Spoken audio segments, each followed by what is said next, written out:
Good evening and welcome to Embracing Diversity, an online diversity initiative where individuals tackle race concerns and embrace diversity and inclusion through our bi-weekly panelist discussions. Tonight's discussion is moderated by, or is hosted by Reverend Vicki L. Hughes, DEI facilitator and consultant, and tonight's topic is exploring the angry Black woman stereotype. Thank you for joining us this evening. Good evening, everyone. This is Embracing Diversity. And tonight's topic, as my tech person, event specialist stated, is exploring the Black woman stereotype. Too Black. They take my kindness for weakness. They take my silence for speechless. They consider my uniqueness strange. They call my language slang. They see my confidence as conceit. They see my mistakes as defeat. They consider my success accidental. They minimize my intelligence to potential. My questions mean I am unaware. My advancement is somehow unfair. To voice concern is discontentment. If I stand up for myself, I am too defensive. If I don't trust them, I am too apprehensive. I am defiant if I separate. I am fake if I assimilate. My character is constantly under attack. Pride for my race makes me too Black. And here is a poem by Erica Lynn Jones. This is about the angry Black woman. That's the title of it. The angry Black woman. Yes, I am the angry Black woman.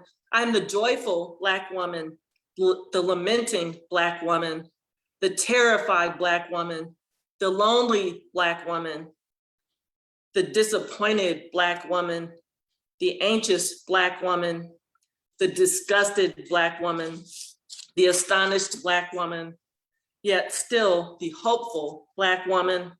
Yes, I experienced the entire rainbow of emotions because I am a complete human being. Did you forget, or were you never taught that above all is what makes me an angry Black woman? If you all would please share this on your Facebook pages, those who are panelists tonight. I think I have about 8 panelists on with me tonight, viewers, and so panelists, if you would please share this Facebook live video on your pages, that would be great. And also viewers, please share, like, and share. So the angry Black woman stereotype really came about on the popularized TV show, and it also was a radio show, the Amos and Andy show. And actually it was brought to the small screen. It featured this character named Sapphire, the emasculating wife of George Kingfish Stevens. The finger-waving, neck-snapping Sapphire complained incessantly about her husband's shortcomings. Amos and Andy, with its dim-witted, bumbling, oblivious Black male characters and angry Black wife, was a clean-faced 20th century version of the blackface performances first depicted on the minstrel stage. Black women were ridiculed on the minstrel stage. Mammies were fat, monstrous, asexual, and loyal caretakers of white children and neglectful of their own Jezebel characters.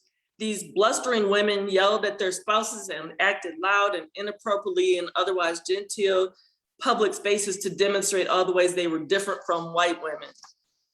I just read a couple excerpts from the article, Some History Behind That Angry Black Woman Riff, the New York Times tossed around, and it's by Blair L.M. Kelly. It was written in 2014. So let's get started talking. In today's society in the 21st century, the angry Black woman stereotype can be viewed as positive or negative.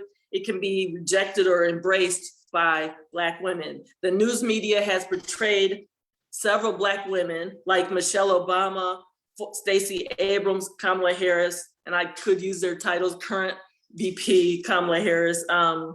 They've been portrayed as angry Black women, yet none of them fit this Aunt Jemima mammy type stereotype. All three are successful women with law degrees, which are doctorate degrees, and they have been leaders excelling in changing the world. They are Black women who are respected in their communities, this country, and around the world by many people. Yes, their anger often fuels their passion to help people and to fight for people's rights. Is there some wrong for doing right? Let me throw out the first question. What do you all think about this angry Black woman stereotype? What are your thoughts? Any panelists can start. Reverend Vicky, I would like to start because I think that a lot of times, when you're building a narrative or you're building a stereotype, or you are just trying to get a point across, people seem to stop at the who and the what. The Black woman is angry, but they forget the why and the how. So, just stopping at the angry Black woman, that leaves out, well, why is she angry? When you see people who have an emotion, it's important to get the full picture of why that emotion is there. And so I think a lot of times, and that's probably done intentionally, that the why or the how is left out of the narrative. So, when you were reading that, the character development from the show, that made me angry just listening to it. So yeah, there's more to the story, or there's more to the narrative, or there's a reason why, if in fact Black women are angry, why are they angry? So that's what I would like for that narrative to say. Okay, thank you, Stephanie. And I agree. When I was reading this article, I highlighted certain parts of it, but yes, that depiction really made me angry. That's how we were portrayed back then. So thank you, Stephanie. Anybody else? I'd like to add that it's not just back then, but it's also now. But to elaborate on what Stephanie was saying, I think the angry Black woman starts well and long before womanhood. It actually starts in childhood, right? I am the mother of three beautiful daughters, and I have seen firsthand where a little girl, maybe she's been bullied, maybe she is the bully. And it starts back there. Maybe she's been abused or neglected. Maybe she's been told she doesn't have value and worth. But it really starts long before womanhood, because our lives as Black women, it starts well before we become adults.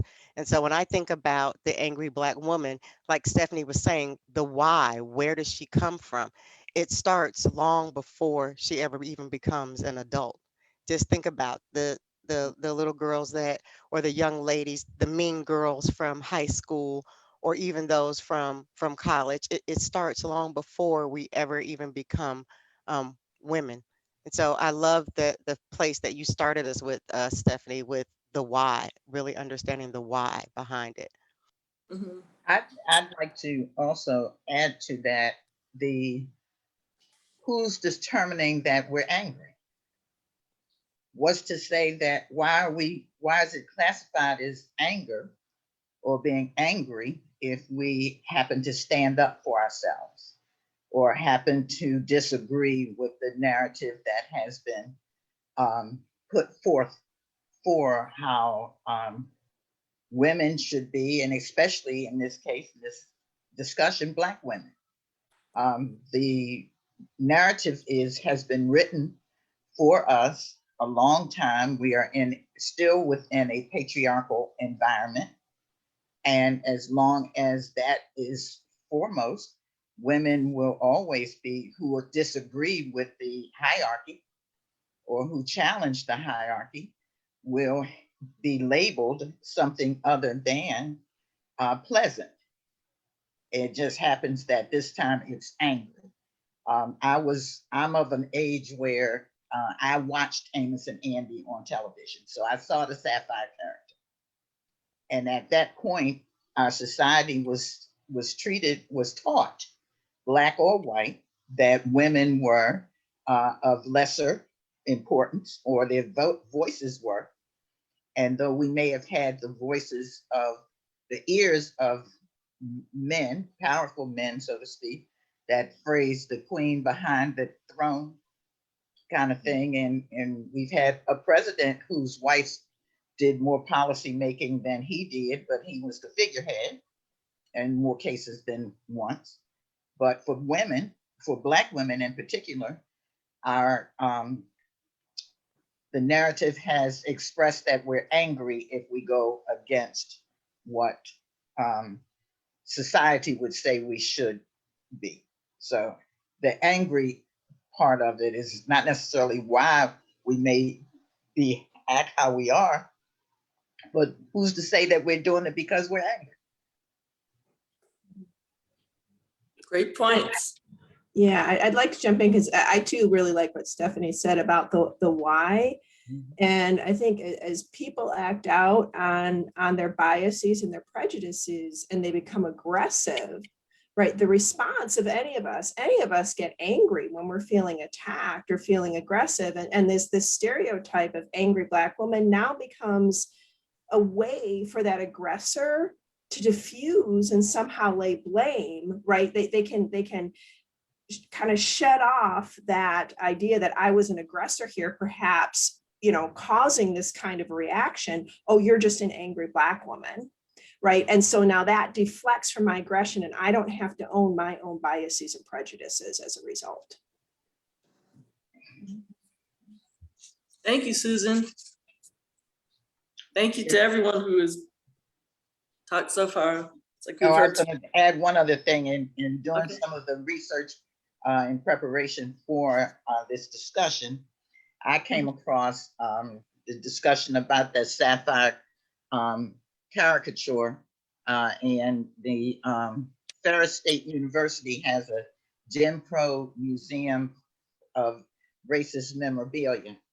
And one of the things that they did point out, I'd like to quote, is that title, that stereotype, was actually a social controlled mechanism employed to punish Black women who violate the societal norms that encourage them, Black women, to be passive, servile, non-threatening, and unseen.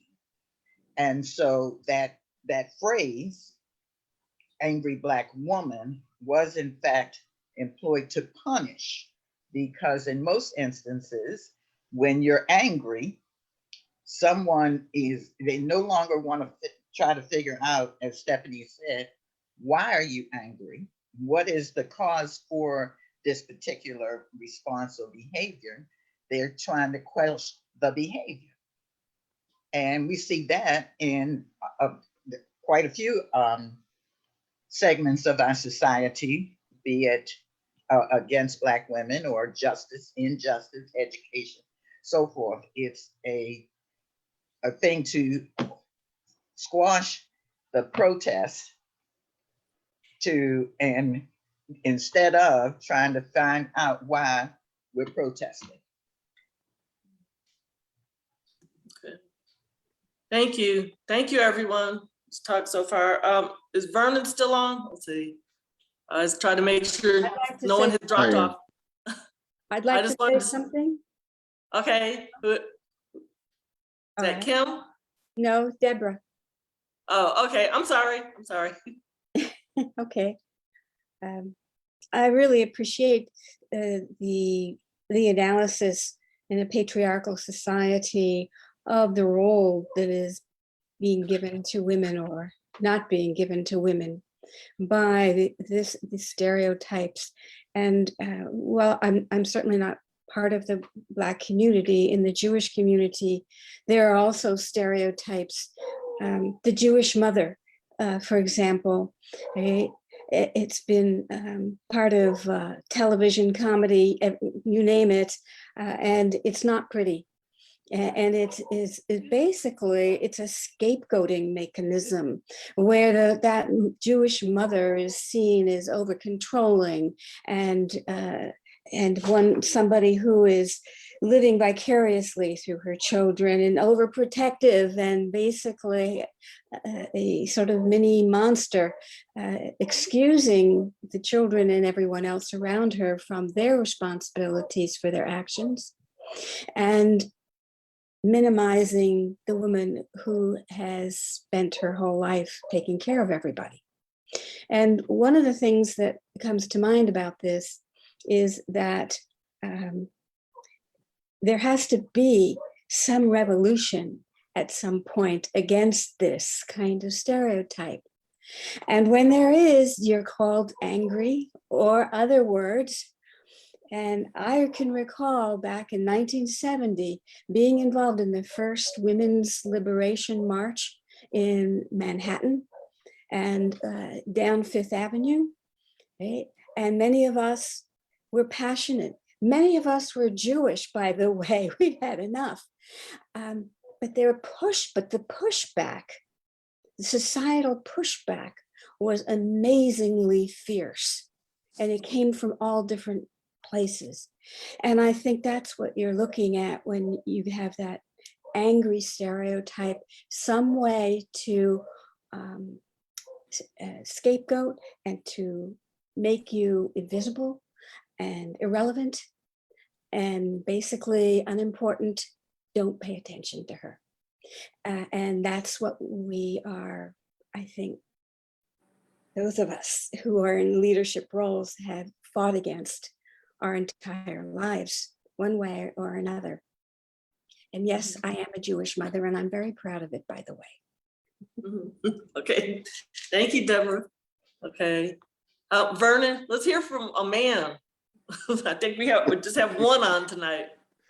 Let's say you, Vernon. Good evening, ladies. I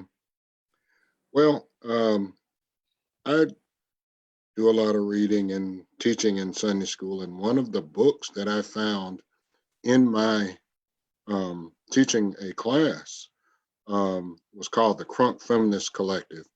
And it's by collection of essays by Dr. Robin Boyle and Dr. Brittany C. Cooper, among other folks, among some of their colleagues. And they had a bunch of interesting essays and discussions, but the one in particular that jumped out at me was The Joys of Being a Black Woman. And this was by Dr. Boylorn. And one of the things she said was she had a conversation with her mentor, and her mentor sort of, because she was getting ready to teach a class about Black women and their stories. And she said her mentor asked her, what about the joy of being a Black woman? And she was sort of dumbfounded by that question. And she sort of went on to say, she talked about the joy and the pain. And then she spoke to, one of her positive remark was, I've never wanted to be anything other than a Black woman. I've never wanted to be man, and I've never wanted to be white. But then she went on to speak in this particular essay about having a color complex because she was darker skinned. And, but then her self-discovery and her, beginning of catharsis was when she said she got exposed to the bluest eye. She said before she knew Alice Walker existed, she said, before I exposed the ways Black women beautifully write about Black womanhood in such a way that you learn to love the Black, the funk, the blues, the rejection, the hope of it all. And she just sort of went on to talk about all of it, the total package, the total, the joy and pain. And that really sort of stuck with me because I sort of observed on my dad's side, 9 brothers, and he had 8 brothers and 2 sisters. And I observed Black male patriarchy firsthand, especially with my granddad sometime. And some of the daughter-in-laws, including my mother, they wasn't having it. And they would actually, challenge my granddaddy on some of the things he would say. And he would just blatantly blurt it out. But, it's an unfortunate thing, and patriarchy is still in effect. But I'm, since allyship is, I'm an ally in terms of all of that. I've my work, I've supervised mixed groups, predominantly women, especially in IT. It's a wonderful thing, and all the color and flourish that sisters have. I love it. It's just awesome. So yeah, that stereotype is something that needs to go, but it is. Mhm. Thank you, Vernon. Kim, can we hear from you? And then Aaron? Yes, thank you guys. I'm very, very grateful to be in on this conversation. And I was just thinking about generally well-intentioned white women are not necessarily safe people for Black people to be around. So I'm speaking to my cohort. And I was thinking that just in general, white people will not be trustworthy until they acknowledge the trauma and harm caused by these biases, to include listening and honoring the past and ongoing trauma, and be about the business of being honest with ourselves and allowing our Black brothers and sisters to tell us where we need to improve. And I'm so grateful that there's a gentleman on the call. We need allies. And I am just, so we have an activist in Knoxville, and everybody's so nasty to her. And she is angry. But she's also often very cool about it. Like she's not generally cussing and yelling and fussing. She's just calling out these issues. And you know what? She might actually be angry as part of her full humanity. She also has trauma, and she's telling the truth. So as someone said earlier, people are being so nasty toward and about her, but she's just telling the truth and calling out the injustice. So I'm very grateful to be in this situation where I might learn more about how to converse with, be trustworthy with my the people I'm trying to ally with, and also talk to my cohort who are benefiting from that social control, as someone else mentioned. And thank you so much for having me. Okay, thank you, Kim. Oh, go ahead, Aaron. Oh, good evening. I was going to say good afternoon. It's been a day, but anyway, I had this conversation with someone recently. I'm a chaplain in hospice, so I meet all type of people, and I met a lady that's over a facility, or I think it's like assisted living, and she's a Black woman. And we had a long conversation. We got along very well. And I think a lot of people believe and think that Black women don't get along with each other, which is not true. I am tired of that stereotype of we're angry. That makes me feel as our feelings don't matter, or we don't have feelings. And that stems back to slavery. think about it. Think about what they did to our ancestors, our women, our great grandmothers or great aunts, during slavery, how they raped our women.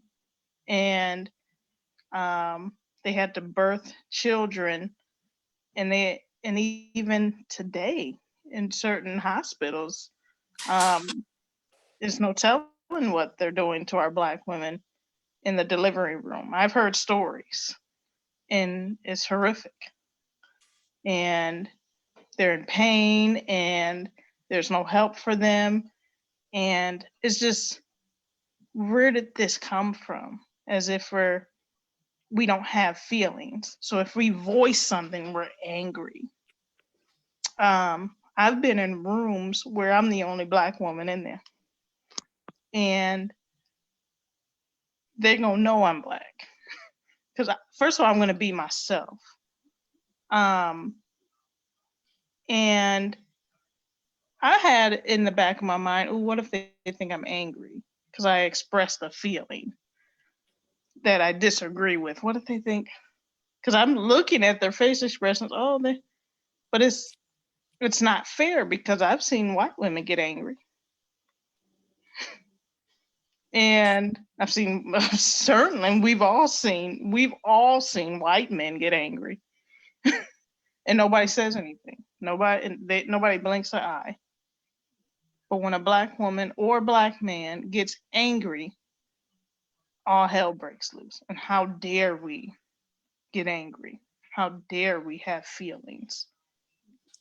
If you hit me or scar me, or I've had trauma in my life, and I'm not supposed to express my feelings, I'm supposed to just keep that deep down inside and just bury it.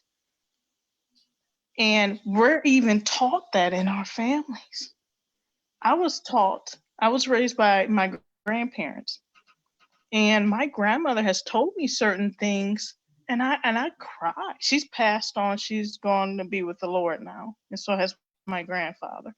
But the things they went through in the South, and you know how many Black women miscarried back then, or had abortions, and they never talked about it, or they were raped, and they never talk about it, but they cry. I've seen it. Mhm. And it's like, my heart breaks for my people, because you should be God made us too. And God made everyone to have feelings. Mhm. I believe God has feelings. Why would he make us have feelings and he doesn't have them? That doesn't make sense. We're made in his image, correct? So I'm tired of the stereotypical, and then they show it on TV. And what people see on TV, they think that that's how regular, everyday Black women are. And that's not how we are. We go to work and we take care of our families, we pay taxes, we pay our bills. Do we get upset about things? Yeah, but so do you. Mhm. So why are we treated so differently? Yeah, that's Mhm. that's my thoughts. Mhm. Thank you, Erin. Before we switch gears, I just wanted to say, as I was preparing for tonight's dialogue, I just thought about the label, angry Black woman. And I dislike the label, I hate it, but at the same time, I think of myself as angry when I think about social injustices, police brutality, violence against women, problems that a lot of youth are having, and there's no adult guidance around, the violence against the LGBTQ community. I mean, there's so many things to be angry about. So I am angry. I just, earlier today, I was just thinking, okay, so I am angry a lot of times, but then I don't want to be called the angry Black woman.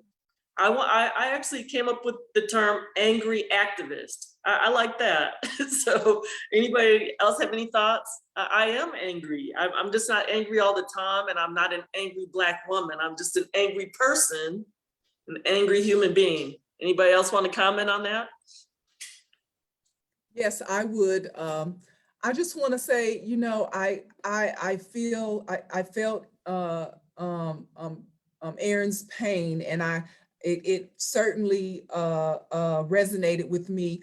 There's a quote that says, "Well-behaved women seldom make history." And I tried to look up who said it, and I even have a little emblem on my in my condo to remind me that people are, when you're trying to make a change, whether it's in your personal life or in your community, some people don't want you to make changes because they benefit from the status quo and the way things are. And so you're never going to get people on to agree with your change or whatever it is that you're trying to do. And I have to be okay with that. When you know, speaking to the angry Black woman moniker, you know, that's a way of diverting, like so many of us have said, diverting from where the conversation should be going, to put it back on me as, oh, you're angry. But I just have to, maybe I'm confident, maybe I'm not gonna let you run over me, maybe I'm assertive, maybe I'm all these things besides what you call angry. And if you wanna call it angry, that's okay for you to do whatever you need to do, but Stephanie's gonna do what Stephanie needs to do to make changes in Stephanie's life. And however you look at it is however you look at it, because sometimes I think, and I guess it works and that's why people do it, we label each other to divert my attention or my focus, to keep me from being at my best, keep us from being at our best, Black women at our best.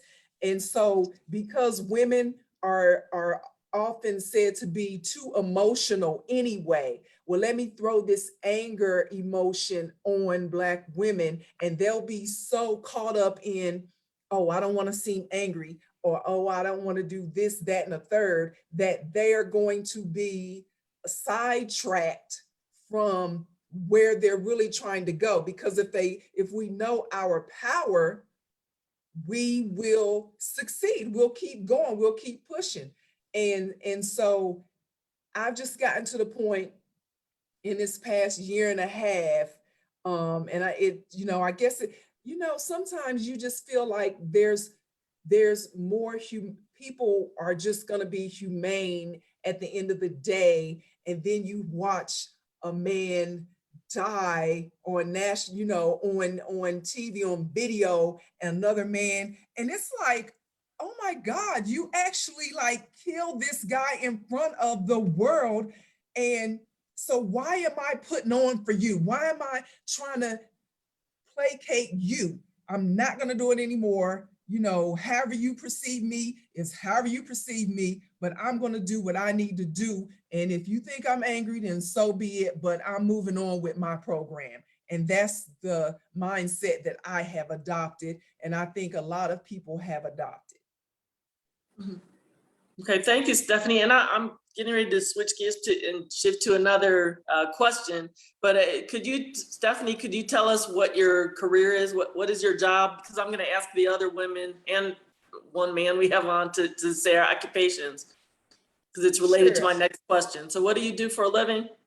Sure. Well, I'm a journalist by profession. So I used to be a TV reporter in North Carolina, in DC, Maryland area, and a college professor. But now my second career is as a flight attendant. So I travel extensively, but I still produce shows and meet people and do documentaries on things that I care about. I have a column, a weekly column that I write, and I do a video version of that written column. So that's, that's all consuming what I just said. But, so yeah, that's what I do. Okay. Okay, so I want to throw out this question to whoever wants to answer it. And this is, well, it's more for the Black women on tonight, this part of this segment.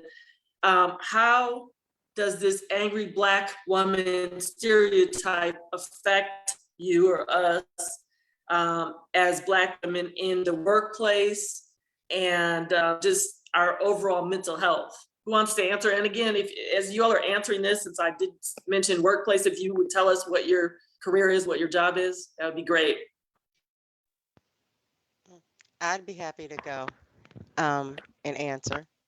Okay. So I am Dakira Watkins, and I am a director in a nonprofit organization. I'm a social worker by profession. I hold a doctorate in social work, as well as I'm a minister of the gospel of Jesus Christ.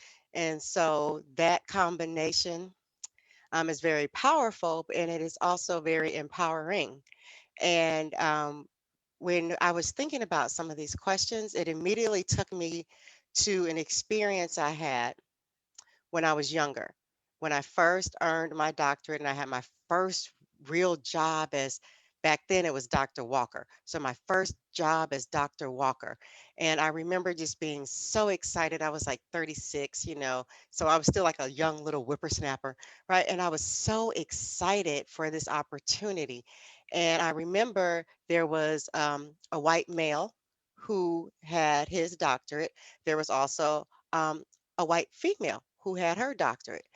And I remember this other woman said to me, "Well, do we have to call you Dr. Walker?" And she said, "We don't call so and so Dr. such and such." And I said, "Well, if she chooses for you not to call her Dr. so and so, that's between the two of you. However, you're not asking, we'll call him James. You're not, instead of, if I were James, would you be asking me this same question? Absolutely not." And so that moment in time taught me it is not what people call you, but is what you decide to answer to. And so in the workplace, I find that there are times where sometimes Dakira can show up and she's received one way. And then there are times when Dr. D can show up and she's received another way.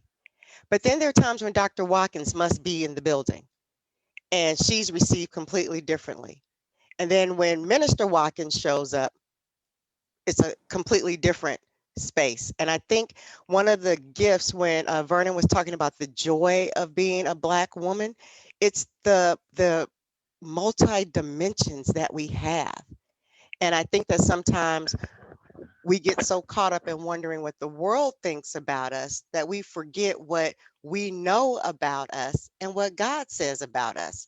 And so I think that's so important to just be ever mindful. It's not what other people call you or what other people say, but it truly is what you decide to answer to. And when I had that experience, obviously it stuck with me because I'm now 52 years old. That was like 20 years ago. But it just really made me mindful of the double standard that we face as women and then as women of color in the workplace, especially in a professional environment. That it just really can be unnerving. And so it's always important, at least I find, like I said, all those different people that are inside of me, that they all get an opportunity to have a seat at the table. So Amen, Dr. Watkins. Okay, thank you. Thank you. Who's next?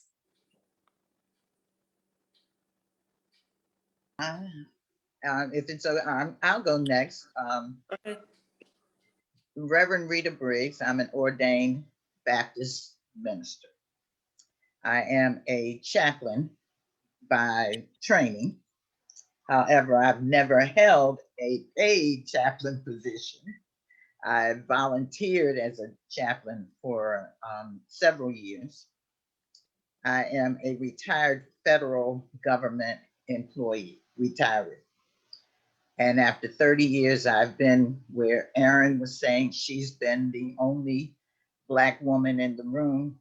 I've been in that position many years throughout the federal. I started in the federal government in the 70s when the doors were being opened for Blacks to be employed in the late 60s and early 70s. And so I've gone through the ranks, being promoted. I've later in my studies learned that it was more like on the Daniel plan, where every 3 years I was promoted. And you know, Daniel was, they were trained for 3 years before they actually worked in the palace, and they were elevated.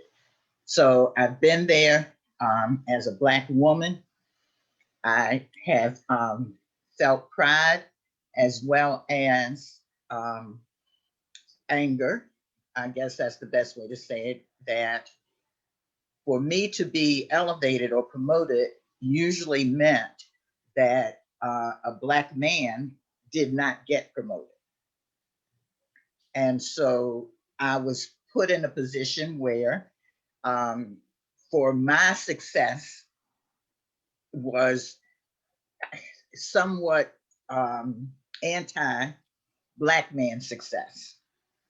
And that has, I grew up in that environment where the society said, you is either going to be the Black woman ahead of the Black man. Would never, you know, the Black man is not going to get up equal to the white man. Black woman is not going to get equal to a white woman, but a Black woman can be elevated above and will be elevated above her man. So we had that conflict. Then if I spoke up, then it was, well, do you want this position or whatever the case may be? We have always had to juggle both positions.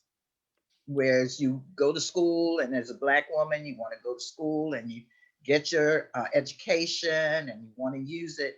But it's usually when we're faced with an employer or whatever is faced with a choice, our choice is not because they didn't choose a white woman or a white man. Our choice is us or our man or our men. And then we are shown to have that disdain for our men, not understanding that society has been built around the oppression of our men at the expense of the elevation of the women. And so we go around with this attitude that our men aren't trying hard enough, our men aren't this, our men aren't that. Then we're made to feel almost superior only because of how the structure is. So then we take that, we've done that, see that on the job, we take it home, and then we have to deal in a different position in terms of trying to encourage our sons, our men, how to be men in this, you know, encourage them to be men in this society that does not provide them the real opportunities to do just that. Then, so I've seen it in the government, in the federal government. Again, after 30 plus years, I've retired.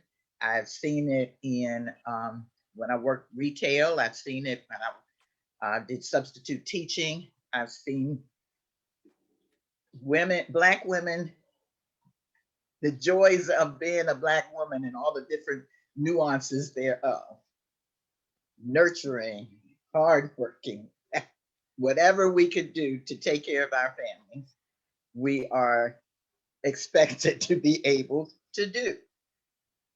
And yet society doesn't really support any of that for us to really be free to live our lives, to live as we would have it. As a chaplain, I worked or volunteered working with white men who don't really understand the particularities, I'll call it particularities of the Black culture and how we do. I've not worked in hospice per se, but we have some traditions and things about leaving this world that are particular to us.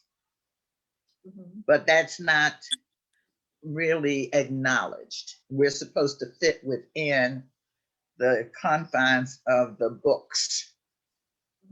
And if our experiences that we express are outside of those books, then there's something wrong with us, not something wrong with the book. Because the book wasn't written to include us in it.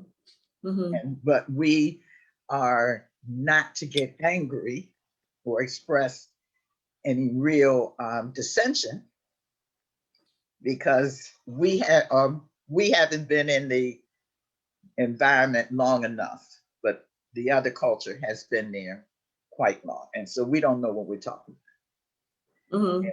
We're trying to force to fit in.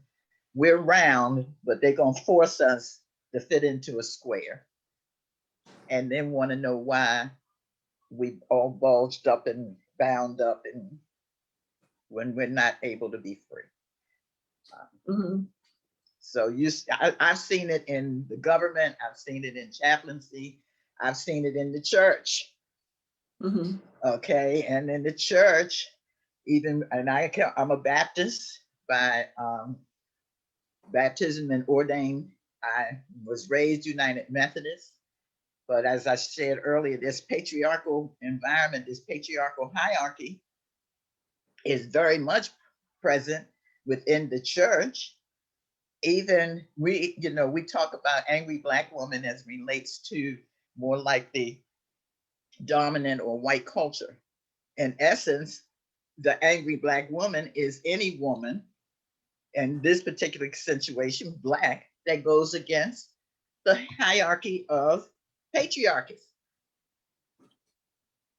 And so no matter whether it be Black men or in the sense of the church being the one place where Black men have power, or the image of within Black denominations and Black power, in church structure. But a woman and a Black woman in particular, it doesn't really matter if you start disagreeing, if you come prepared with all your notes and all your study, everything, you got it. And it's still not good enough because of who you are, and you are the presenter. So it doesn't matter whether it's white society or the hierarchy of Black church environment. I have not worked in a environment where Black men in particular were too high up or very high up. So I have not worked in that environment, but in the church, you see it in the church.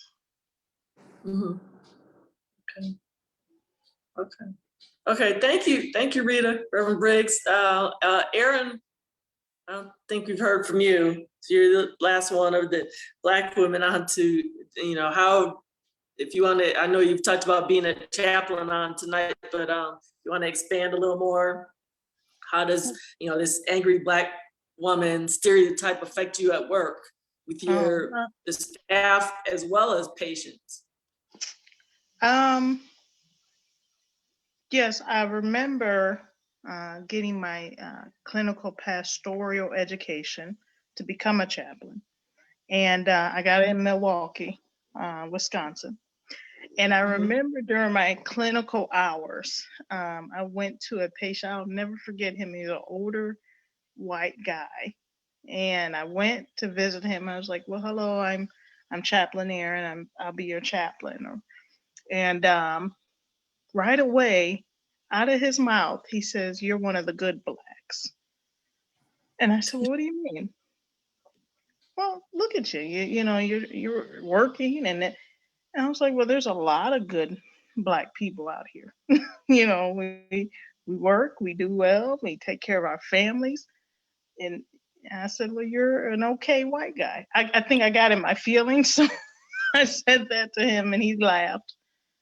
But I remember bringing that up to, in CPE, we have clinical hours and then we have classroom hours.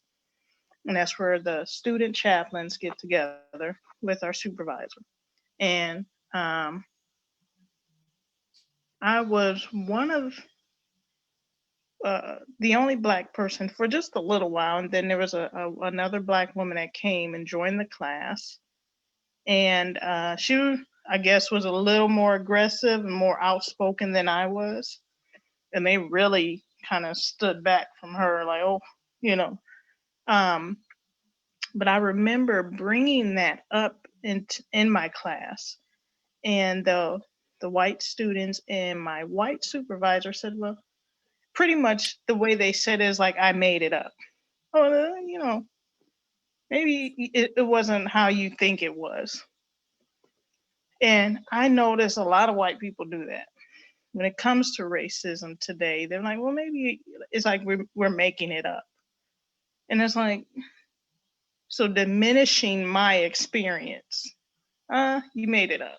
You know, maybe, or you're over exaggerating. Well, you weren't there.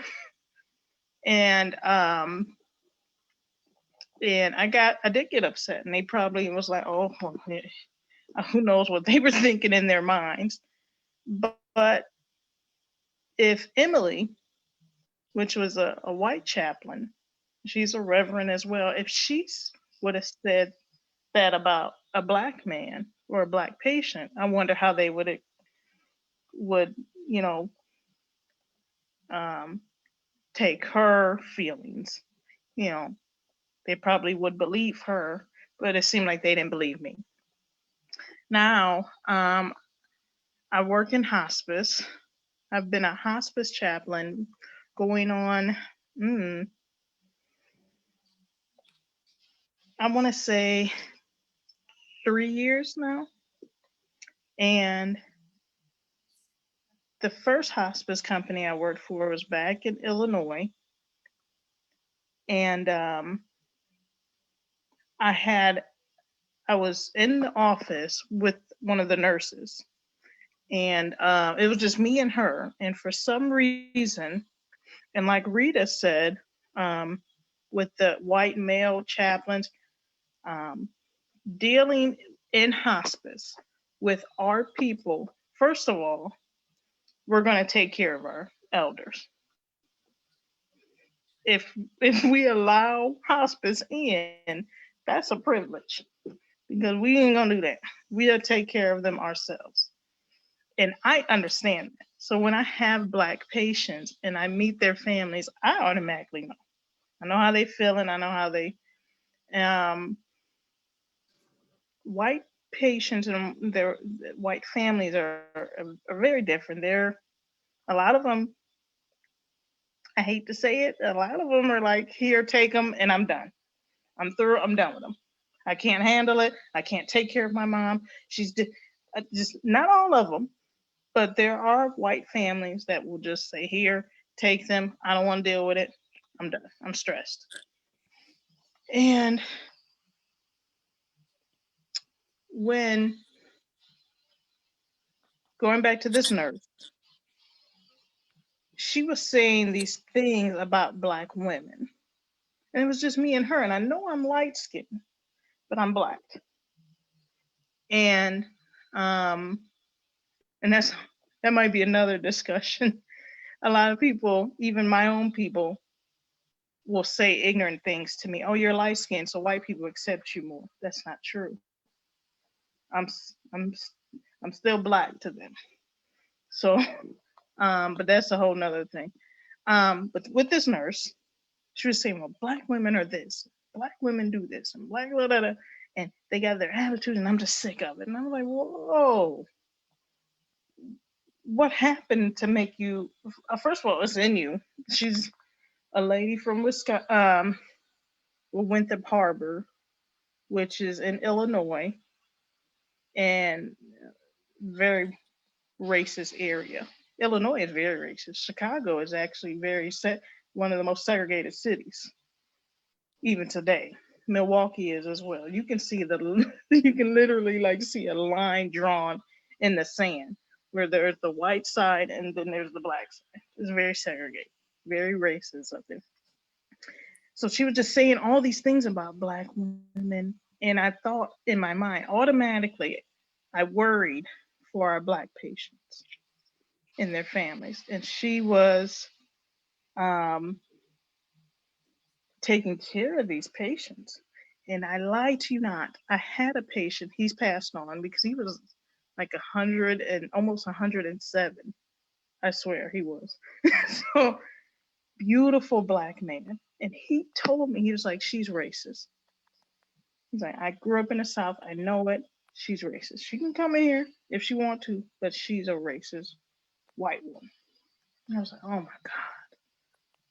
And my heart breaks. I'm like, so she's saying these things. And I'm like, well, and I brought it up to a supervisor or a manager or whatever. And I guess they reported her. She kept her job. She was still there. But she apologized maybe the next day. But I'm like, you shouldn't have said, but that's in your heart. You can apologize if you want to, but that's how you feel about Black women. Because with Black families, you come into our homes, we're taking care of our loved ones. We know what they need. We will allow you to do your part, but don't overspeak us. Don't think that we don't know our mama and dad or our grandma and grandpa and what they need for their health. Does that make sense? I'm sure you've.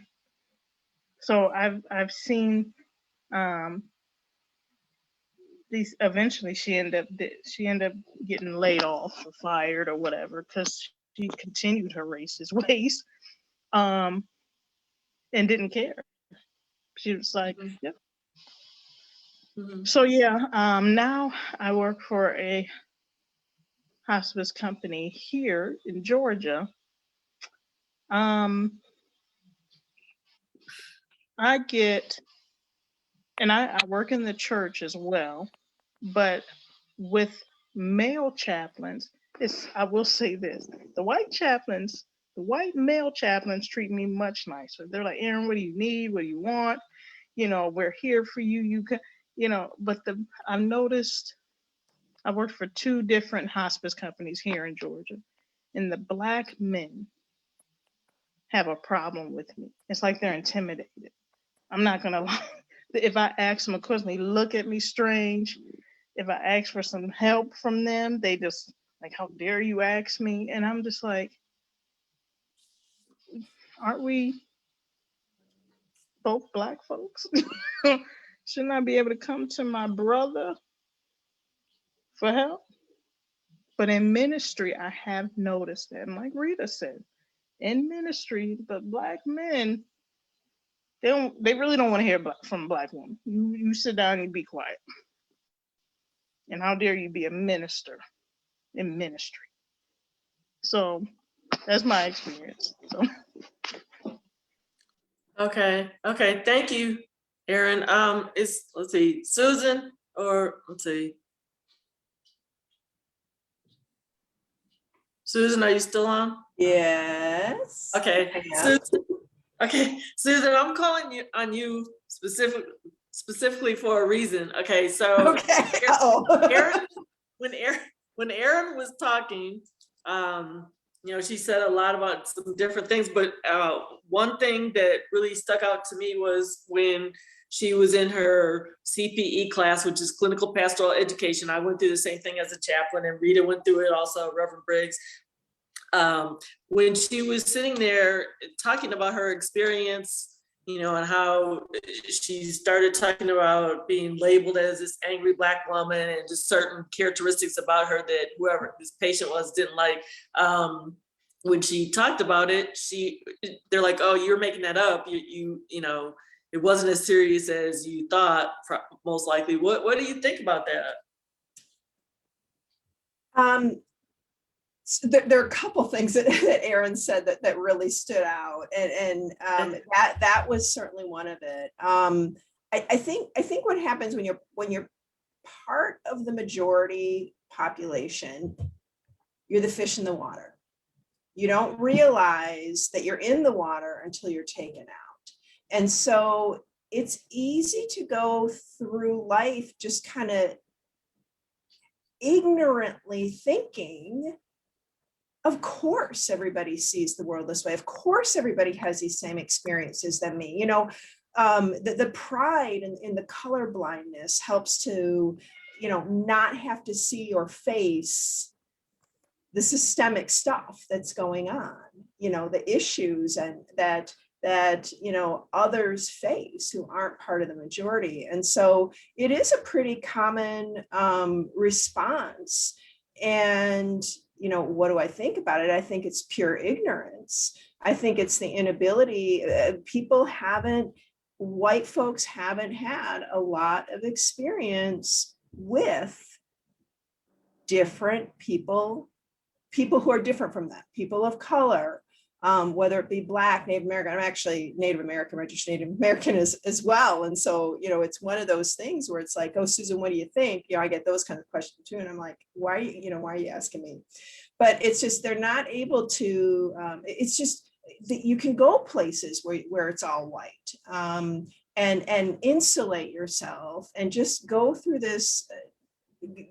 life just kind of thinking everybody has the same experience you do. And so to hear these kinds of stories, it's like, I haven't had that experience. Okay, wait a minute, step back. You're invalidating that experience. You can't say that experience didn't happen just because you haven't had. We think that this little world that we're in is everybody's experience when there's all this other stuff going on out here. So, it really takes open-mindedness. It takes, the ability to, get curious, to ask questions, to really want to connect with our fellow human beings as fellow human beings, and also to be able to recognize, there are these structures in place that have manifested this separation, that have held people back. One of those, what we're talking about tonight, the stereotype of an angry Black woman. Because what do stereotypes do? They squish us down to just that singularity. And so it's a lot simpler. If I just have to deal with the stereotype, I'm sorry, my cat wants to get out of the room. If I can squish you down to a stereotype, then that makes my world a lot simpler. I don't have to deal with the complexities of it, and I can just go along my merry way. And so that's just kind of my thought. I think the other thing that Aaron said that really got to me was, I think Robin DiAngelo calls it the rugged individualism, right? Just wash your hands of your parents and here you go, take care of them. And a lot of that is that rugged individualism of, I don't have responsibility really beyond myself. And personally, I think that's going to be the downfall. I mean, we've got to take care of each other. We are all connected. So my work comes from compassion, and it is understanding all of these different perspectives. And it also doesn't mean, compassion also doesn't excuse not understanding the complexity, right? Compassion means taking action to ease the suffering of another. And how can I know what the suffering of another is if I can't step into their shoes and understand from their perspective, right? And so I have to understand the structure. And I think that that's just what happens a lot of times with majority folks, white folks, is I've never had that experience. And so I just merrily go through life just kind of saying, and it certainly doesn't make it right. It's just, you said, what do I think about it? That's what I think about it. That's where it comes from. How do we fix it? Well, it's incumbent on, people like me and other white folks to call out our neighbors and say, hey, wait a minute, you can't invalidate that. Or when we see, when we start hearing, oh, she's an angry Black woman. Well, why do you say that? Where does that come from? Don't you get angry too? Right? I know I'm angry. Actually, that's it's kind of funny. I had a business coach call me. I think you read about it in the book, Vicki. I talk about compassion, and my business coach finally said to me, Susan, you talk about compassion, and every time I talk to you, you're angry. Which is it? Is it compassion or are you angry? But I think that anger fuels us to take action. And so we are all angry, and not we're all angry, we all feel anger, right? And that could fuel us to take action. And yet it gets, because of these stereotypes, because of the systemic racism that's in place, all this, I think about Black women too, that intersectionality. I mean, let's look at the last few years, the big social movements. We had like the Say Her Name, right, for the sexual harassment, and then we have Black Lives Matter. And what is the backlash on some of that, the fear, the threat that comes out of that from the majority? Black women are right at the intersection of that, right? At the Say Her Name and the Black Lives Matter. And so, so to be able to, say, oh, she's just an angry Black woman, well, that just dismisses everything, right? And I don't have to start to think about her as a human being or the complexity of what she has been through or anything like that. Mm-hmm. Thank you, Susan. And what is your exact title? I mean, you have your own business, and I can't remember if you're a DEI consultant or strategist. What is your title? Yeah, well, I do diversity, equity, and inclusion, consulting, speaking, training, facilitating, that kind of stuff. Yeah, all along in there. So my company's name is Day One. It's actually an anagram of Oneida. I'm a registered member of the Oneida Nation up in Wisconsin. Mm-hmm. And so my company's name is Day One. Mm-hmm. Okay, thank you. When you were talking, I was just thinking about, I went back to my anger as you were talking about you being angry. I can I actually have proof or just established things that I have started because of my anger. When I lived in Charlotte, North Carolina, before I went to seminary and then moved to Knoxville, Tennessee, my anger after a young Black male was killed, and I actually knew this person's father, the person who was killed, but I was angry about that because another young Black male killed him over some foolishness. So, and it happened in Joliet, Illinois, near Chicago. But anyway, I actually started a youth nonprofit to help youth. After that, I was angry about how a lot of our youth are being killed. That young man was 19 when he was murdered. So, and then here in Knoxville, after the George Floyd murder that we all saw on TV, that's why these dialogues started. These started June 17th of 2020. And it was because of that, I was like, I want to get some people together and start dialoguing. So, here we are over a year later. So again, my anger fueled me to start some things that I wouldn't have necessarily started if I hadn't gotten angry and wanted to make some changes. So, or just be part of the solutions. So, and our emotions, I think of our emotions in our internal guidance system, right? When we're feeling angry, why is that? It's because something isn't going according to our expectations or our beliefs or our values. And so we want to bring that into alignment. And so that's that impetus with that, bringing that stuff into alignment. And so that anger, in a way, emotions are just emotions. We put the label on. Right? We all have emotions. We put the label on it. They are what they are. And now we've associated through the years the stereotype of angry Black woman and made it a negative thing. And so how do we, remove that, confront it and remove it? Mm-hmm. Mm-hmm. Kim, do you have any comments? Yes, I have many comments. I was thinking, if you're not angry, you're not being honest with yourself at this point. And I want to say, just as a counterpoint, if someone, trauma causes physiological changes in the brain. And so sometimes what looks like, what do? We fight, flight, freeze, or fawn in order to be safe. And once a person has endured a certain amount of trauma or grown up in a family where there's been trauma, we can't just say that they're, we can't say it's just feelings, because it is sometimes physiological change that that person has had to go through for their own survival. So for me, I just want to make sure that when we talk about anger, particularly Black women's anger, and really across our society, trauma causes addiction, trauma causes all kinds of terrible things. So actions and feelings in the realm of trauma are not just trauma, and they're not just what we label them, they're physiological changes. My background is that I got a master's in information science. I did work at a library software company for a time. I became a public librarian in the Montgomery Alabama metro region. And I was so happy and grateful there, because that city is 55% Black, 45% white. And so this was before I understood that but before I understood my role and the benefit that I get of being white.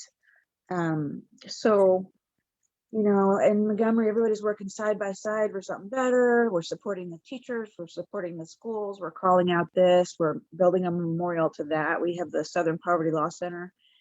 Back then, I thought if we just were in relationship, we would understand each other. And I've come to understand that not only would we understand, we would do better. We would understand each other better, and we would do better. And while I had an incredibly blessed education in Montgomery,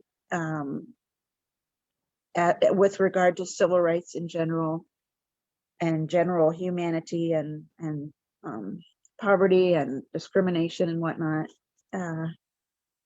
it's not enough. That we white people have to do better, and we will. I'm going to just say right now, we are going to do better. And thank you I hope I answered the question, and thank you for calling on me. Oh, yes, thank you, Kim. Vernon, I want to start with you. I want to shift to a discussion on, really focusing on anger. So I'm calling on you to just talk about the biblical reference, in the Old Testament of the Bible.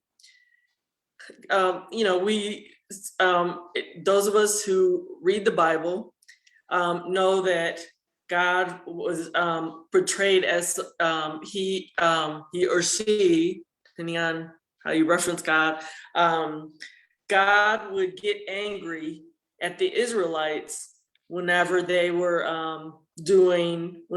sinning, or treating people wrongly, not acknowledging God. So we saw his righteous anger. And so, as human beings, all of us, not just Black women, we are all allowed to express emotions. God got angry. So what do you think about that? In particular, I actually just finished a social justice class, and the passage that we sort of honed in on was the book of Amos, because that was full of examples of God's righteous anger at the children of Israel. Not only the children of Israel, but the children of the neighboring countries, because of how they were treating the least, the lost, and the last, the people who had nothing, who were very, looked down upon. And that really just sort of solidified my biblical understanding and my education that God is for the least of these. God is ultimately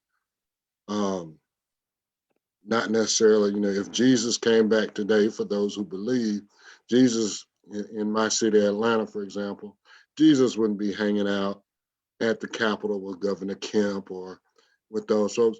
He'd be down on Bankhead, or he'd be out in Lithonia, or in the Bluff, or down in the West End somewhere. with the people who are on the street, with the people who are hopeless and suffering. And, you know, the thing that I've really gleaned from Amos was, it's like, wow, in all of God's might and never ending forgiveness, he was angry to the nth. And I'm just like, you know, as a human being, when you like, oh, God is all powerful, omniscient, and he always forgives everything, but he was angry at the Hebrews. He was tweaked beyond tweakedness. And I just, that amazes me. You know, even this week, I've been going back and just rereading some of the accounts. He was just like, you know, you're going to treat my people like this? I brought you out of Egypt. I brought you out of bondage. And this is how you treat those who you don't consider on your level. So, and I think that righteous indignation, that righteous anger, yeah, is definitely something that, you know, women, you know, especially Black women and Black men, sort of have in common in terms of historically how we've been treated. And Chaplain Briggs, from your previous comments, amen and right on. But yeah, he just, you know, it's like, it was amazing to read the account in Amos of how God really, his anger was just, he was in a rage, you know, if you want to couch it in human terms. He was in a rage. Thank you. Thank you for sharing, Vernon. DeKara, what do you think about, you know, the Bible and the reference, a lot of references to anger, and then us as humans being angry? It's okay, right? Oh, well, absolutely. It's okay to be angry. It's more so, though, what do you do with that anger? I mean, God gets angry, right? He was angry in the very beginning with Adam and Eve, right? That's where the first glimpse of anger, we see it. And right, the anger with disappointment. Um, but when I think about anger, I think about what is my part in the anger when it comes to the anger of God, the anger with other people. And I was when you posed some of the questions to us, I started thinking about, you know, like what scriptures really resonated with me about anger. And, you know, when you're growing up, I think it was Reverend Briggs that mentioned um, being suppressed and being told, you know, not to be angry and to, you know, control your anger.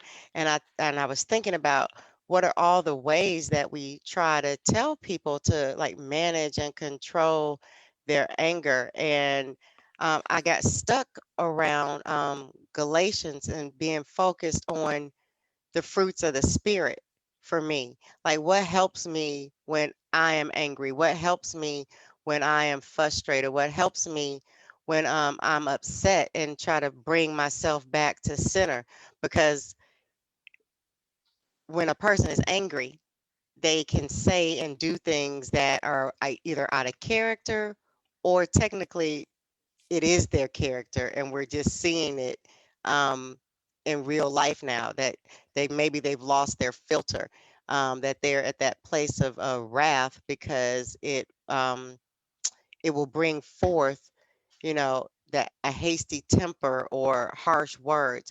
And so I always try to go back to what can ground at least for me, in my anger. And like I said, it's the fruits of the spirit that always help me when I am angry, or to help me get in alignment with what have I done that maybe has provoked or even contributed to an angry situation, right? Because oftentimes, or sometimes, you have multiple people who are angry because they see things from different perspectives.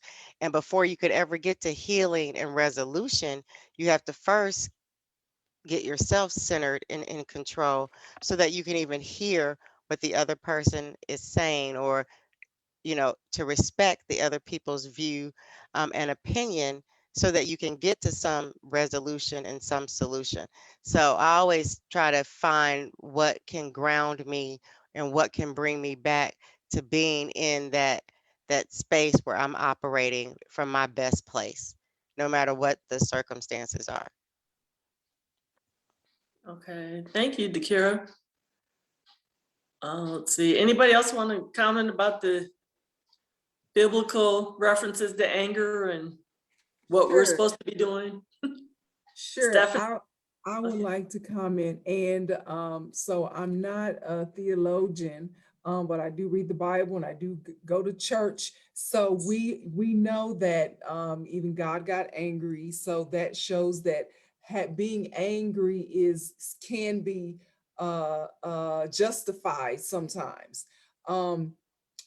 But I think that listening to everyone talk about how we try to be introspective and not be angry. I think our enemies know that African Americans, Black people in general, are passive. We are not angry people all the time. So, and it's interesting as everyone was speaking on this, that in history, it shows that white people are historically the ones that show anger and are, hang people and beat people and kill people. But then they try to, what's the word, project that image of violence. That's the word I'm looking for. Historically, white people are violent against Black people. And it shows that, so it's like they try to take that image of being violent and angry and put it on people who are historically not violent and angry. And so it just changes, you've got people walking around confused about who's really angry and who is toxic. And history shows that Black people, African Americans, we're not toxic and historically angry. That's just not who we are.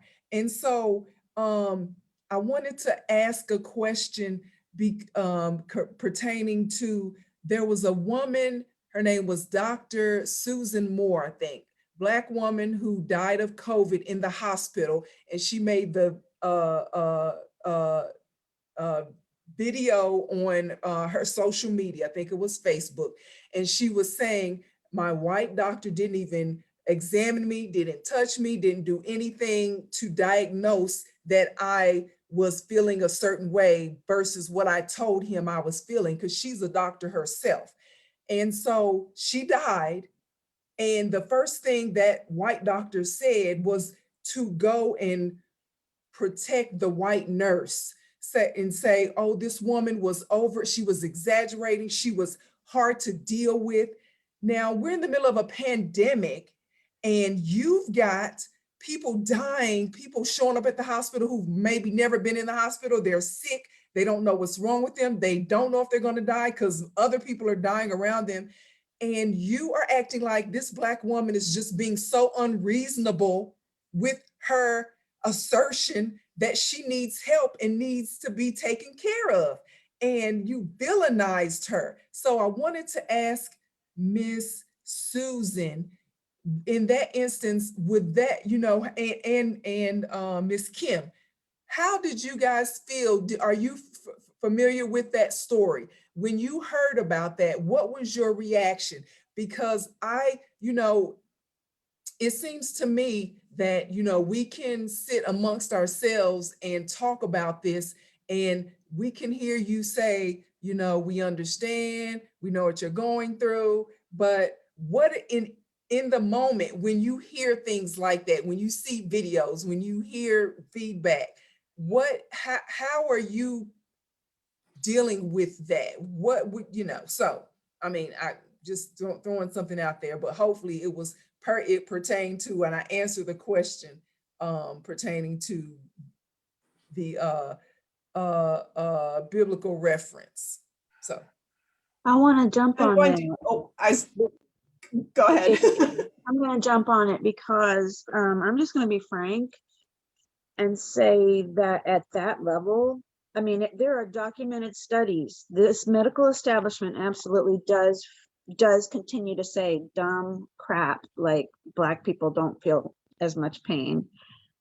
So I'll just be frank and tell you, I don't know what to do. I feel so I can canvass with my Black female political candidate. I can do other social justice stuff, but actually, so when I was in the circles of like safe natural childbirth sorts of things, that might have been a place where I could have eased that sort of racism and harm, medical racism and harm, but I am not in a place where I even, and I think that's just another reason why I'm so grateful to meet, I'll call her Reverend Dr. Vicky, because she's in a hospital setting and she may be here to help me understand better. So like that's, I just have to tell the truth. I'm not,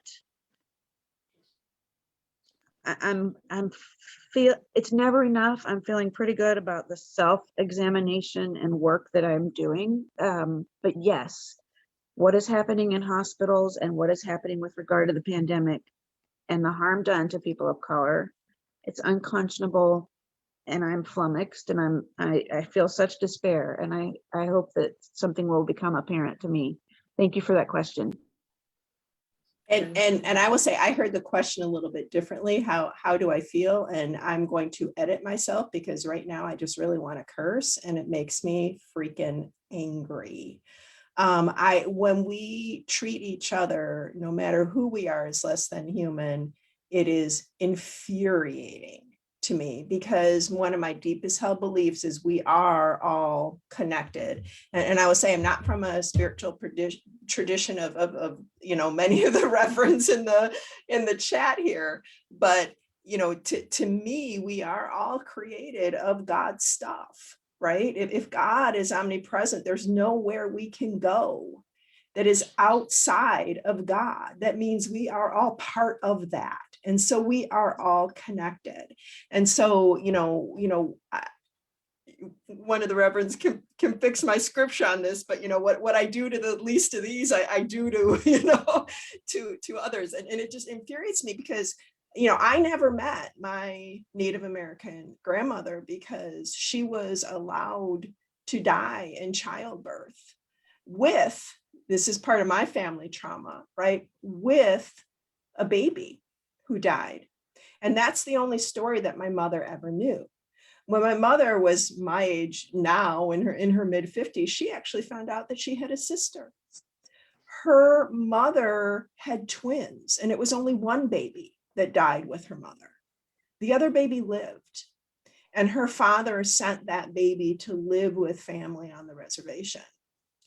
And to know that 90 something years that this is still happening to other human beings because of the color of their skin infuriates me. And I also think it's important, one of the things that I talk about too in my classes, we have to recognize that we have to see diversity, especially in medical situations, because we do know that people respond differently to different drugs because of certain enzymes that are in their blood, right? We know that, it was only a few years ago, even we found out that women have experienced heart attacks differently than men. I mean, for how long were women just, know, oh, you're not having a heart attack, and it's because they experienced it differently than men. So we have to see our color because there may be things that, about our genes and things like that react differently. We have to see all these things. And so to know in this day and age, there are doctors and medical institutions that still don't understand or value that simply infuriates me. So I'll leave it there and get off my... Fix my scripture, somebody please. Vicky, Yeah. If I could. Okay, and let me, hold on one second. Uh-huh. I'm sorry. Okay, so it's around 10 o'clock. So I'll let, you can comment, and then Vernon, if you would comment after Rita, and then let me close out. It's around 10 o'clock, so I don't want to keep people too I'm not long. going to take, and I was going to say, Okay. I'm not going to take long. I wanted to go back to Oh, that's Vernon, fine. Vernon's reference to Amos. Okay, that's And, fine. in terms of the God's righteous anger. And having a professor in seminary who Amos was, I guess, her favorite book. But one of the things that after studying Amos, and my thought was, and I say this to Kim and to Susan, was that prior to the pandemic and after going through seminary, I was wondering, because I said the Great Hood Theological Seminary in Salisbury, South in North Carolina, and I was 25 years in Florence, South Carolina, before moving back here to the Baltimore area. But the reason I brought this up is because pre-pandemic, one of the things that I was interested in, and I had let my pastor know that I was going to start visiting churches of other cultures. And the reason why is because where we have this evangelical movement and so forth that is anything but Christian, that I wanted to know what they were being taught. What was their worldview emphasis on how it was that they can throw money at causes, but when they go into the boardrooms, when they go into the legislatures, when they go into the very areas where change can be made to ensure that people are treated fairly and justly and mercifully and compassionately, as throughout the scripture verses, both Old Testament and New. Yes, Vernon, you are right. Jesus is on the side of the oppressed. Jesus was not knocking on the palace doors, but he was in the midst of poor people to bring the attention to the fact that they were oppressed.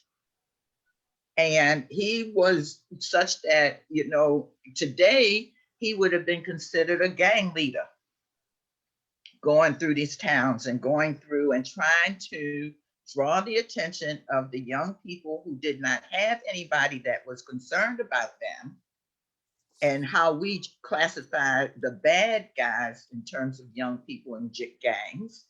Jesus and his guys were gangs, but they were trying to bring about change in how people looked at them and bring the attention to them. And this is some of what we as Black women, angry Black women, part of our anger has a lot to do with how our children are treated, how our people have been treated.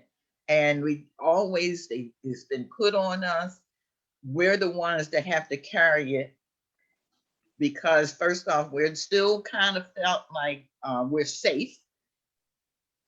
And as opposed to, they're not physically afraid of us as they would be by an angry Black man. And so we can sort of get into those rooms. We have to, like Dr. Watkins said, that we have different roles that we can play, different hats that we can play, different ways that we can go into the rooms, depending on what our purpose is in that room. But again, my thought is, and if when we get back to where we can visit, I want to know what the theology is. I'd really like to know, because it's okay to say, all right, well, I've benefited from white privilege, and so I can throw money at this cause. But when I leave, write my check, and I go on by my business, most times the check that don't even have to pay any taxes on, then I can go on about doing what I do and feel good about myself. And my pastor has said that I've done a good thing. but my pastor hasn't directed me to the fault that I'm doing when I go into that boardroom and decide I'm not going to vote for a living wage for the employees of that company. I'm not going to vote in the legislature for laws that would allow people to be living good lives and so forth. And my conscience is clear because I done wrote a check. And the pastors aren't saying that you can't do that. That is more than that. It's about doing things that you have the power to do to make it equitable. So yes, we're gonna be angry. The Bible is full of it, and we're gonna keep. But I grew up with it is the squeaky oil. It's the squeaky wheel that'll get the oil, and if you don't say something no time, ain't nothing gonna come your way. Now that's just me. I'm 67 years old. Thank you, Lord. And I've lived through pre-civil rights, civil rights. I'm not sure what the phase they call it what we're in now, because it seems almost like it's worse than it was before. But I'm just saying, I asked my white counterparts, my colleagues, check your theology. And it doesn't necessarily mean about Christian, because as Susan said, we were created in the image of the great creator who was before and above man-made religion. And so we are as man, and we are able to have the different religions, the different denominations and so forth. God can deal with that. Mm-hmm. And so, but what's being taught? That's the curiosity that I have. I said, well, what's your theology? And that is the study of God, not your denomination, not your faith. But if there's a God in the midst of that, what does your God say to you about how you're supposed to treat other human beings? That's it. And challenge them on it. Ask them and challenge them. What does your God say about this? And what are you doing to glorify your God? I'm done. Okay. So we've gone a little over. Vernon, I think Stephanie is still on. She's out of the country actually. So, but Vernon, Stephanie, and Dakira, if you could give just a brief closing statement you'd like to say. I wanted Vernon to go first, and like I said, then Stephanie, then Dakira, and then I'll close us out. It's about 10 after 10, so let's end quickly. What is the closing comment, Vernon? Closing comments. Great discussion, great panel. I appreciate all you ladies and the things you had to say. Keep on fighting, keep on hoping. You got men who are allies, despite some of the patriarchy and garbage that's still out there. But just keep on fighting. As Reverend Jesse Jackson used to say, keep hope alive, keep hope alive. Okay, thank you, Vernon. Stephanie? Well, this is my first time being on the panel, even though you've invited me many times, and I appreciate you continuing to include me in the group email, and I've had an awesome experience. I want to suggest, and I'm going to start trying to do this myself, have a call to action when I finish with something, a call to action. So it doesn't feel like, okay, we just discussed some stuff, like what now are we moving forward and doing about what we discussed? That's what I'm going to do for myself. Okay, thank you, Stephanie. Actually, before Dakira talks, Susan, do you have a quick closing comment? I'm going to include everybody. I think I've said enough. Thank you, Vicki. Okay, I didn't want to, since it's the closing, I was like, let everybody say a closing comment. Kim? Do you have a closing comment? Just gratitude, and I kind of have some marching orders because I have to be humble about where I am working and where I'm not, because I'm not knowledgeable enough. So I am so grateful to be at this table. Thank you. Okay, thank you, Kim. Okay, and let me make sure I got everybody else. Some people have dropped off. Okay, so Dakira, what do you want to say in closing? I also want to echo the sentiments of gratitude and thank you for the opportunity, but also to just reflect back on the statement that I made. It's not what they call us, but what we decide to answer to. And so I think conversations like this are very important for us as women to continue to have on how we can control and shape our narrative. And I always like to say, I am my mother's daughter and I'm my daughter's mother. And so it is so important that we not only live for those that came before us, but that we hold the door open for those that are yet to come. So thank you for the opportunity. Thank you, Dakira. Okay, so I want to thank all panelists. Thank you so much for being on. This has been an amazing, awesome dialogue tonight. I just want to read a couple lines from Maya Angelou's poem, Still I Rise. I'm not going to read the whole thing because it is long and we've gone over. And still I rise. You may write me down in history with your bitter, twisted lies. You may tread me in the very dirt, but still, like dust, I'll rise. That's how her poem begins. And at the end, it says, bringing the gifts that my ancestors gave, I am the dream and the hope of the slave. I rise, I rise, I rise. And I want to say that, I mean, she is deceased now, but Maya Angelou really was speaking about all Black women. When she said, you know, and still I rise, I rise, I rise. Thank you, viewers, for joining us this evening. We hope that you've been enlightened. We hope that you will take away some things that you can use, think about, and take action on. Thank you again, panelists. Thank you, viewers. And please share this on your Facebook pages so that other people can hear this dialogue. It's just that important for people to hear what we've had to say tonight. Again, thank you. Good night.